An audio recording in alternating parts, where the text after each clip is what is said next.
सब कुछ नॉर्मल लग रहा था।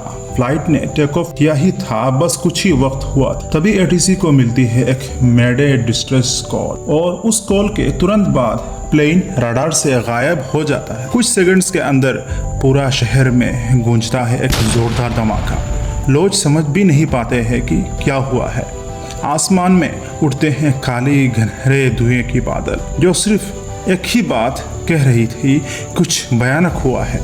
एयर इंडिया के बोइंग 787 ड्रीमलाइनर जिसमें 242 लोगों की जिंदगियां थी, लंदन के लिए उड़ान भर चुका था, लेकिन उनमें से किसी ने नहीं सोचा था कि ये सफ़र कभी कंप्लीट नहीं होगा। वो प्लेन सीधा जा टकराया एक मेडिकल कॉलेज के हॉस्टल से, जहाँ स्टूडेंट्स अपनी छोटी छोटी बातों में मस्त थे, लंच कर रहे थे, जोक सुना रहे थे। उन्हें क्या पता था कि मौत उनके सर के ऊपर गुजरने वाली है। रिपोर्ट्स के मुताबिक इस हादसे में 294 लोगों की जान चली गई। उनमें वो स्टूडेंट्स भी शामिल थे जो सिर्फ अपनी पढ़ाई और सपनों में बिजी थे। इस क्रश को और भी ज़्यादा तबाह बनाया एक और चीज़ ने, प्लेन का पूरा भरा हुआ फ्यूल टैंक। क्योंकि फ्लाइट को लंदन जाना था, एक लॉन्ग जर्नी पर 6700 किलोमीटर से भी ज़्यादा, इसलिए एयरक्राफ्ट में भरा गया था 80,000 लीटर जेट फ्यूल।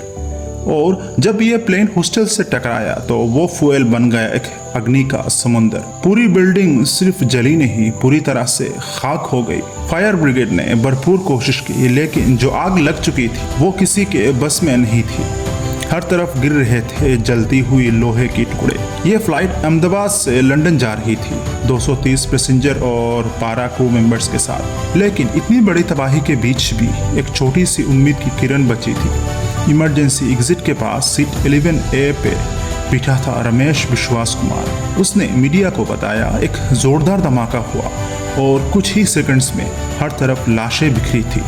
मैं भाग गया, किसी ने मुझे एम्बुलेंस में डाल दिया, लेकिन उसके भाई अजय जो उसके साथ ही ट्रेवल कर रहा था अभी तक लापता है। ये एयरक्राफ्ट 11 साल पुराना था और बोइंग 787 ड्रीमलाइनर के रेपुटेशन एविएशन में काफ़ी अच्छी थी। मौसम भी क्लियर था, ना तूफान, ना बारिश, ना लो विजिबिलिटी। तो फिर सवाल ये है, प्लेन गिरा क्यों? क्या इंजन फेल हुआ? क्या फ्यूल टैंक ब्लास्ट हुआ? या कोई और टेक्निकल फॉल्ट था? कुछ रिपोर्ट्स कहते हैं कि प्लेन ने टेक ऑफ के बाद ऑल्टीट्यूड सही से गेन नहीं किया। एक्सपर्ट्स मानते हैं कि हो सकता है इंजन ने फ्यूल थ्रस्ट ना दी हो, जिस वजह से प्लेन को वो लिफ्ट नहीं मिली जो मिलनी चाहिए थी।